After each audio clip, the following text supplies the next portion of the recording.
দোহার আকাশ তখন ঘুমন্ত, কিন্তু হঠাৎ করেই যেন আকাশ ফেটে গর্জে উঠল। চারদিক কাঁপিয়ে কাতারের আকাশে একে একে ছুটে এলো 1 ডজনের বেশি ব্যালিস্টিক মিসাইল। উদ্দেশ্য মার্কিন যুক্তরাষ্ট্রের সবচেয়ে বড় সামরিক ঘাঁটি আল উদেইদ এয়ারবেস। নিরাপত্তা আলো জ্বলে উঠল, সাইরেন শুরু হলো, আমেরিকান সেনারা বাংকারে দৌড়ালো। কিন্তু ততক্ষণে প্রথম বিস্ফোরণ। গর্জে উঠেছে ইরানি প্রতিশোধের বজ্রকণ্ঠ।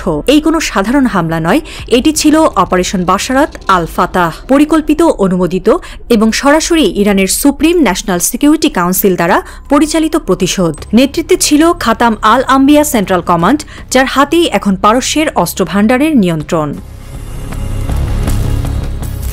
তেহরানে বসে সেই মুহূর্তে আয়াতুল্লাহ আলী খামেনি, ইরানের সর্বোচ্চ নেতা, নিজের ঘড়ির কাঁটার দিকে তাকিয়ে বলেছিলেন, যুদ্ধ তখনই শেষ যখন শত্রুর ভয়ও শেষ হয়ে যায়। তিনি বুঝতেন আমেরিকা ও ইসরায়েল দীর্ঘদিন ধরে একটি নিয়মে অভ্যস্ত ছিল, তারা আঘাত করত আর তাদের কেউ ছুঁতে পারত না। এই হিট অ্যান্ড রান যুগের অবসান ঘটল আজ রাতে। ইরানের পররাষ্ট্র মন্ত্রণালয়ের একজন মুখপাত্র ঘন গলায় বললেন, আমেরিকা ইরানের শান্তিপূর্ণ পারমাণবিক সাইটে যে সংখ্যক বোমা ফেলেছে, আমরা ঠিক ততগুলো মিসাইল পাঠিয়েছি আল উদেইদ ঘাঁটিতে। এই হিসাব নিকাশের সময় শেষ, এখন বিচার চলছে আত্মমর্যাদার।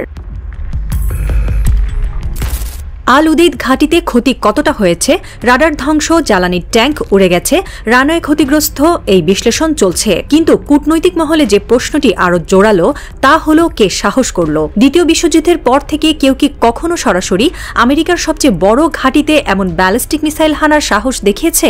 উত্তর না। That's it. ইরান শুধু ক্ষয়ক্ষতি করেনি, ভেঙে দিয়েছে আমেরিকার অজেয় ভাবমূর্তি। হোয়াইট হাউস এখন কি করবে সেটা বড় কথা নয়, বড় কথা হলো তারা কিভাবে এই অপমান হজম করবে। এই হামলা এক প্রকার মনস্তাত্ত্বিক আগ্রাসন। এটি বোঝায় শুধু প্রযুক্তি নয়, সাহসী আসল অস্ত্র। আর সেই সাহস আজ দেখিয়েছে পারস্য। এখানে ইরান আরেকটি প্রশ্ন তুলে ধরেছে, কে কাকে ভয় পায়? পশ্চিমা দুনিয়া, যারা এতদিন ধরে যুদ্ধের ভারসাম্য নির্ধারণ করত, এবার তাদের চোখে চোখ রেখে দাঁড়িয়ে আছে এক সাহসী জাতি। এর চেয়েও বড় ক্ষতি আর কি হতে পারে, যখন আপনার প্রতিপক্ষ আর আপনাকে ভয় পায় না? খামেনি কেবল একজন ধর্মীয় নেতা নন, তিনি পারস্যের ইতিহাসের পুনর্জাগরণ ঘটাচ্ছেন। তার জন্য যুদ্ধ কেবল কূটনীতি নয়, এটি একটি আত্মপরিচয়ের সংগ্রাম। তিনি মুসলিম বিশ্বকে দেখিয়েছেন, আমরা মুসলমান, আমরা পারস্য, আমরা কারো গোলাম না। এই আঘাত কেবল প্রতিশোধ নয়, এটি একটি ঘোষণা, ইরান ভয় পায় না। পারমাণবিক হুমকির দ্বার প্রান্তে দাঁড়িয়ে থাকা একটি জাতি যখন আত্মরক্ষার চেয়ে আত্মমর্যাদাকে বেশি প্রাধান্য দেয়, তখন সে যুদ্ধের পলিটিক্স বদলে দেয়। তেহরানের রাস্তায় একজন তরুণ বলে উঠল, আমরা মরলে মরব, কিন্তু সম্মানে এক চুল ছাড় না। এই হলো পারস্যের মনোভাব। এই মনোভাব এসেছে একটি শতাব্দী প্রাচীন বিশ্বাস থেকে।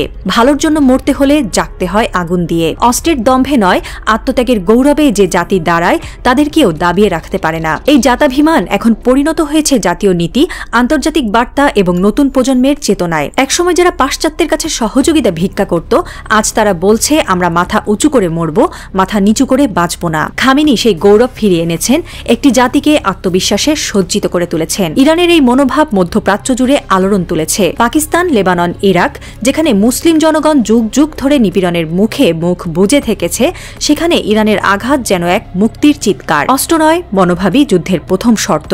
এবং এই জাতাভিমানই এখন সবচেয়ে ভয়ানক মিসাইল। বিশ্ব এখন শ্বাসরুদ্ধ হয়ে আছে। আমেরিকার প্রতিক্রিয়া কি হবে? তারা কি আবার ইরানে হামলা করবে, নাকি মধ্যপ্রাচ্য থেকে গুটিয়ে নেবে তাদের ঘাঁটিগুলো? একটি অদৃশ্য ঘড়ি টিকটিক করছে, যার প্রতিটি সেকেন্ডে বদলে যাচ্ছে কূটনীতি, বাণিজ্য, ভূরাজনীতি। তুরস্ক, চীন, রাশিয়া, তারাও কি সিনে ঢুকে পড়বে? তৃতীয় বিশ্বযুদ্ধের অলিখিত ঘণ্টা কি বেজে গেল? দক্ষিণ লেবাননের সীমান্তে হিজবুল্লাহ সেনারা প্রস্তুত, হুথিরা ইতিমধ্যেই ড্রোন চালু করেছে সৌদি সীমান্তে। মধ্যপ্রাচ্য যেন দাঁড়িয়ে আছে এক যুদ্ধ ভূতের সামনে, আর সেই ভূতের চোখে সাহস আগুন ইরান জ্বালিয়েছে।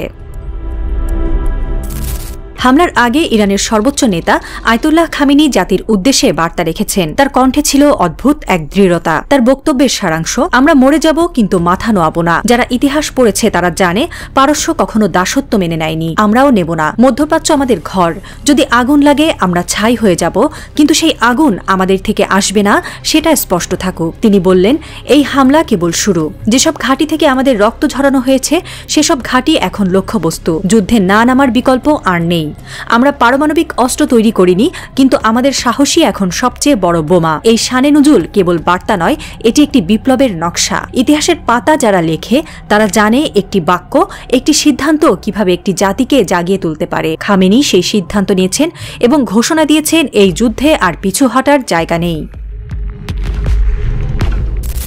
মানচিত্রে মার্কিন ঘাঁটির গোলাপি চিহ্নগুলো একে একে কালো হয়ে যাচ্ছে। ইরানের মিসাইল শুধু কাঁপিয়ে দেয়নি, ভয় দেখিয়েছে। আর এই ভয় যখন ভেতর থেকে আসে তখন থেমে থাকে বড় বড় সাম্রাজ্য। তেহরানের আকাশে এখন ধোঁয়া। আল উদেইদের ধ্বংসাবিশেষের ভিডিও ছড়িয়ে পড়ছে সামাজিক মাধ্যমে। কিন্তু সবচেয়ে রহস্যময় হলো খামেনির শেষ কথাগুলো, আমার শরীর মরে যাবে, তবুও এই জাতিকে মাথা নোয়াতে দেব না। যদি আমি না থাকি তোমরা লড়বে, কারণ আত্মমর্যাদা কারো কাছ থেকে পাওয়া যায় না, সেটা ছিনিয়ে আনতে হয়। এই শব্দ কেবল বক্তব্য নয়, এটি যেন সারা দুনিয়ার মুসলমানদের হৃদয়ে গেঁথে দেওয়া তলোয়ার। আয়াতুল্লাহ খামেনি যখন আল উদেইদ ঘাঁটিতে হামলার চূড়ান্ত আদেশে সই করেন, তখন তিনি কেবল একজন জেনারেলের মতো কাজ করেননি, তিনি একজন শহীদের মতো, একজন আত্মোৎসর্গী নেতার মতো এগিয়ে গেছেন। সেই মুহূর্তে তিনি হয়তো জানতেন এটি তার জীবনের শেষ স্বাক্ষর হতে পারে। হয়তো তার সামনে রাখা ছিল মৃত্যুর হুলিয়া, আন্তর্জাতিক গ্রেফতারি পরোয়ানা কিংবা ড্রোন হত্যার ষড়যন্ত্র, কিন্তু তবু তিনি সই করলেন। কোনো দ্বিধা নয়, কোনো শঙ্কা নয়, কারণ তিনি জানেন আল্লাহ সাহসীদের পক্ষেই থাকেন। তিনি জানেন মুসলমান মরতে ভয় পায় না।